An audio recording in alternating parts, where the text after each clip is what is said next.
Hey, what's up, guys? Welcome back to Rolly Reacts. Back again with another review for The Last of Us. This week is episode 7, and another solid week for the show. Definitely not the best episode so far for the season, but I think it was a necessary episode. I mean, we go into Ellie's backstory. We see everything that she's had to endure up until this point, and why she is such a survivor, and true to whatever mission that she's on now with Joel, and why she sticks to the mission. We start off the episode right where we left off last week. We pick up where Ellie's with Joel. They found some type of shelter, and it's some house in neighborhood, I guess, nearby where they were. And they're in the basement. She's panicking as to what she should do to help, or what she could do to help him. But I mean, Joel looks so bad at this point, and he finally acknowledges it. He sees the worry on her face, and he basically tells her, look, it's kind of too late for me at this point.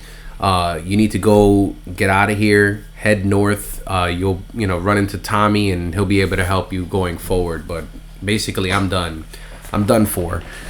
And so she thinks about it for a second and starts making her way out. And then we flash back to whenever she was within the walls at the Fedra, the group that she was with before the Fireflies. And she's in some type of military school. She gets into it with this girl that starts picking with her or messing with her. And we get to meet, I guess, an officer there, or one of her superiors. Basically tells her this, getting in trouble constantly and being so rebellious, it has to stop at this point.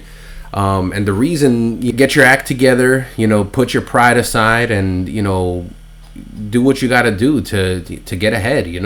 Otherwise you're gonna be having somebody like that girl that you got into it with, be your superior and tell you what to do. And obviously Ellie doesn't want that.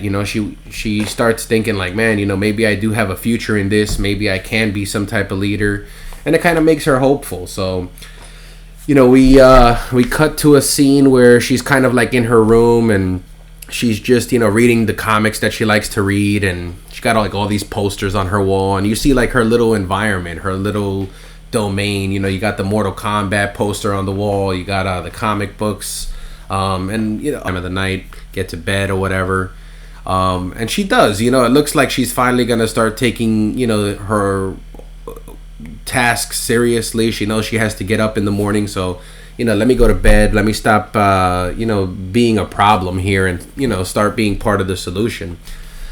And then at that point, they build up a little bit of suspense. You see somebody sneaking in her window, waking her up, and, you see Ellie's super defensive. She got that, but she's definitely ready to go at even waking up out of her sleep. And we get to meet a new character for the show, and a new character for me too. I mean, I've played parts 1 and 2 of the game, but I never played that expansion, the Left Behind expansion. I definitely want to play it to see how closely this episode reflects it. But we finally meet Riley, her supposedly best friend, and it looks like Riley's been on the run, or ran away for a little bit. She ran away to join the Fireflies, which we learn later, and tell Ellie, hey, let's have a night out, let's sneak out, go do something fun. I got a surprise for you, basically. And Ellie kind of thinks about it. She's like, oh man, I just had that talk with the officer earlier today, and I kind of made a promise. I want to keep my word as to, I'm not going to be messing up again and getting in trouble. And obviously, if I get caught doing this, that's just going to set me back, from the progress I'm trying to make here. Also mischievous and young and curious, and it is her best friend, so she goes with her. They start, sneaking out of the area where all the Fedra watches, and, making their way to, some abandoned building to get to a rooftop. They start hopping different rooftops and just chit-chatting. Riley has a bottle of alcohol that she found. Oh, no. They find a dead body in, when they're going to go to the building to get to the rooftop. They find a dead body, and some guy basically, it looked like he got drunk and took pills and either just had an addiction problem or was trying to end himself because of this miserable world they live in. You could take it either way. But, so they take his liquor. It's like teenagers. Hey, now we got a bottle of liquor. Let's have some drinks. So, as they're talking on the rooftop and going from rooftop to rooftop, they're having swigs of the drink. They even start getting into conversation about the two different groups that they're with. Riley's now with the Fireflies. Ellie, still believes in Fedra and what they could do and serve in this world. And the order that they bring to things. So, and but then they also do a lot of bad to people within their walls. Yeah, they've just done a lot of shady stuff. Point, as to where the Fireflies seem more like, they do like these attacks, against them, and some people do get injured in the process, but they have more of like a family bond and a mission for the greater good of everybody, which Riley feels that Fedra does not have. And he's still convinced that, Fedra is doing the things correctly. They've kept everybody safe up until now. And I don't know why you're dealing with these Fireflies. They're like terrorists and all this stuff. So they bicker a little bit back and forth. But, they're still obviously friends. And it's basically what it comes down to as they continue on their little mischievous journey. So then they get to like this area. They finally stop talking and... you see Riley points out to like a mall, and Ellie knows about the mall. I guess it's been a known thing that there's, there was a mall in that area, but it's flooded with infected people, so nobody really goes there. But Riley basically tells her different. She's like, nobody's there, and that's part of our surprise, because there is an opening to get in there. So in the mall, and they just what is it? Riley turns on the power, or is able to turn on the power there somehow, and Ellie's just like not starstruck, but like just in awe, right? She's never seen nothing like that. She's never been to a mall. She's always been behind those walls, and it was just like a whole brand new experience for her. She likes going to the mall, I think, and especially when you're like younger, there's always something cool about going to the mall, right? You see all these stores, these different things that you like are there. There's lights, there's music, it's lively. And even though this place was not, it's completely abandoned, and there's freaking like weeds growing out of the ground and up the columns there. It's still a new experience. So then even like since the power's on, the escalator works, and it's Ellie's first time like on an escalator, and she's just like, what is this? I forgot what she called it, like electronic stairs or something like that. Was just like so baffled. And it's funny because it's like the very first time as a kid when you go on an escalator, you're just like, this is crazy, and it's almost like a little amusement ride or something like that. I know, a few years back, it was like my son's first time on an escalator, and he loved it. He was just like, I want to go on it again, and I want to go on it again. And I'm just like, all right, it's only to get us to the first and second floor and back. But it was just funny to see her reaction to that. It's the little things in this world. It just brought a smile to my face personally when I saw that. I was like, that's hilarious. But they go on. After the escalator, they go and they get on like a carousel. They're drinking and talking. Ellie's basically trying to convince Riley, come back with us. I'm sure they'll give you another chance and stuff like that. And then that's when Riley, breaks it down to her why she left. Well, after all I've done, what they did when I turned 17, when you get your job assignment, is they assigned her to like watch over people picking up trash. Biggest job, it seems like, in that place. So they think very little of her, and I think that's relatable to a lot of people. You know what I'm saying? You could be at a job or something like that, and you just feel like you're not appreciated or something like that, and you bounce and you go to another thing. So I think that's what they were trying to relate it to in like real life, a real world scenario. But yeah, talking that doom and gloom stuff, the carousel kind of stops, so they're like, what else is next? And they go take some pictures, and I'm guessing this is right out of that expansion pack with the Left Behind expansion pack, because that's like one of the arts I was seeing online here, where they show that of them two taking like these silly pictures or photos. So I think that was taken right out of the game. Take like a photo, and you start seeing like this attraction or testing the waters, like saying certain things to see how the person you're with will react. So they have a lot of that going on throughout the whole episode. But as each attraction that they go to, it seems like it's mutual. And but both of them are kind of like just shy to make a move or to do something. And they really didn't like. Well, I guess maybe in the expansion they did, but in the main Last of Us game part 1, they didn't necessarily go into Ellie's thing. They focused more on her, and revealing that she is a gay character in part 2 of the game.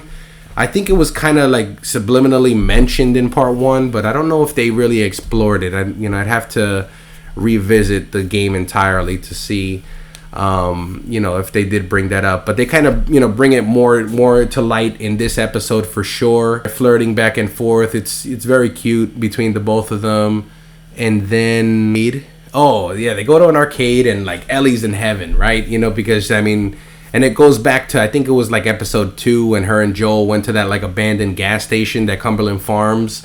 She saw the Mortal Kombat game there. And then this is where you see how she knows that game. I mean, basically, during this date, Riley takes her to this arcade and it has all these like video games, but like she sees the Mortal Kombat one, and that's the one that really draws her in and, catches her attention. She has a poster of it on her wall.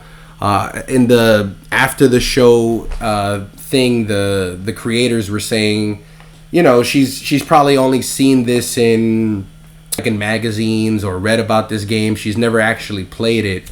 Now she's actually doing all these moves that she probably saw or read about. She's actually able to like interact with this machine and do them and successfully just have a good time, enjoy herself. And they just it looks like time goes on there. They're just enjoying the night, the game, and having a blast. And then it seems like Riley's gonna show Ellie the last surprise. She just kind of wanted to give her a present.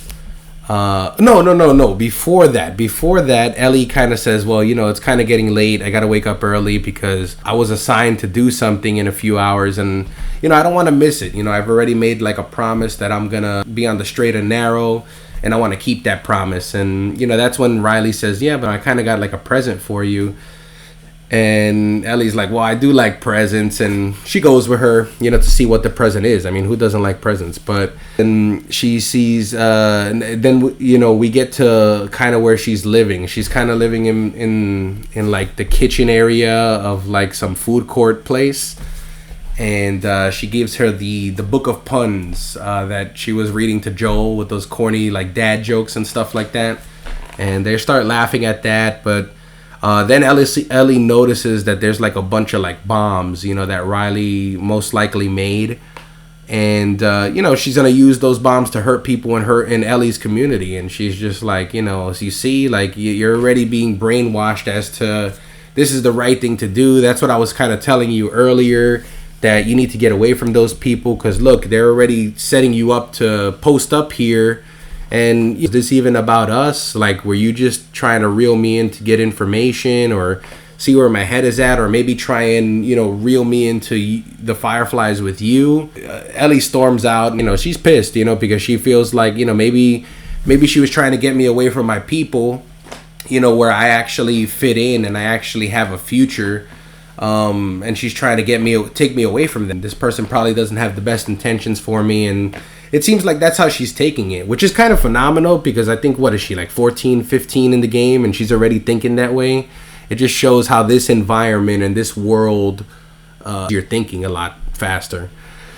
So she storms out, but, obviously she regrets it. I mean, she doesn't want to, like, just end on bad terms, and, she starts going back. She goes into this Halloween store, and Riley's there just like moping or whatever like that, and they have like a little conversation. They make up, and they just continue enjoying the night. They're like, let's just enjoy the little time we have together.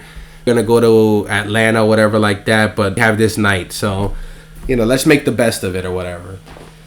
So they start dancing and singing or whatever like that, and then to that, Ellie basically takes off her mask. They're wearing like these Halloween masks, so they're in that Halloween store, and she takes off her mask and she takes off Riley's mask and has her first kiss. The tension's been there all night, and she's just like, you know what, like, I'm just gonna go for it. Ask her to stay, and Riley agrees, right? She's like, I will stay. I feel the same for you. They finally both admitted to each other how they felt about each other, and they're just gonna figure it out. But at that point, this infected that we saw earlier when they were in the arcade, and he starts attacking them, and he's going at both of them. He goes at Ellie first, and then Riley kind of breaks him away, or the infected away from her, and then the same happens in reverse, and Ellie goes and basically starts stabbing this infected and kills it, and she's just like, oh man, that was so cool. She doesn't even, not thinking anything of it, and then Riley looks like right at her bite, and it's just devastation, right? If you found out you got bit, you're like, damn man, I'm done, and it was just it was a sad moment, because then Riley realizes she also got bit, and they kind of know that their time's coming to an end, and I mean, what could they do? And then like even the thought of it, like, and it must cross your mind, right? And if you know that you're gonna die, or you're almost 100% sure that's it. There's nothing that could turn back what happened. We got two options here. We got an option to go out the easy way and do it on our own terms, or just ride it out until we lose our minds. That cuts, and we go back to Ellie on the stairwell from the beginning of the episode, where and I love the way they did that. She thought about all of that, losing her best friend, losing somebody that she cared about, and she lost that. So it was her first time losing someone significant in her life, and now here she is at this crossroads again with Joel. And she's just like, oh, hell no. I'm not going to let this happen. I got to figure something out. I got to do something. So she starts tearing up the house and, looking for something, to be medicine or something to stitch him up with, something. I mean, alcohol. I don't know what she was looking for, to be honest. But she finds something to do stitches with, whatever that's called. The little thing where you have the the needle and the string, or the, whatever. She finds that, and she starts thinking, well, maybe I could at least stop the bleeding, because he's still leaking downstairs. Maybe I could at least stitch him up and stop the bleeding. So she goes down there, and her and Joel have this cute moment. Joel even looks at her like, what are you doing back here? He doesn't say it because he can't really speak right now, but he looks at her like, wow, you came back for me. And she's like, shows him, look, I got this, something. And it was just so cute, you know what I mean? Because she's trying everything not to have a loss like she had. Somebody else that she loves dearly, she doesn't want to lose them again. So it was a nice moment. And if the last episode didn't already do it, this kind of makes it concrete that their relationship going forward is it's very much like a father and daughter relationship. So I thought that was beautiful. It was good to see that backstory, and to see what Ellie had to do up until this point, and what she's lost, what she's endured up until now at such a young age. So you gain so much more sympathy and respect for her at the same time. So I thought it was great, that aspect.